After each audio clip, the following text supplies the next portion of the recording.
معكروني والدجاج بصوص الألفريدو. فعليا من نسوي الألفريدو بالبيت هواية أطيب من الجاهز، وطريقته كلش بسيطة. دجاج ضفيت له شوية خل ونشفته، قطعت كل صدر إلى نصين لحد ما صار بهذا الثخن. خليت ملح، فلفل أسود، بابريكا، كيجن، ثوم باودر، بهارات رانش وبهارات إيطالية، وآخر شي بصل باودر. أكدت الدجاج تلابت زين بالبهارات. زبت بالطاوة وقلبت الدجاج لحد ما تغير لونه من الجهتين وشلته. خليته بصينية الفرن ورشيت له جبن بارميجان وبفتات الخبز. دخلت الفرن، فتحت بس الشواية الفوق لحد ما ماعت جبن. بنفس طاوة الدجاج خليت شوية زبد، ثوم، كريمة الخفق، ملح، فلفل أسود وجبن بارميجان. قلبتها لحد ما ثخنت شوية.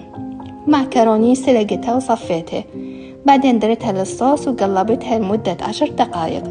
صبيتها بماعون وضفت لها الدجاج وبس بالعافية.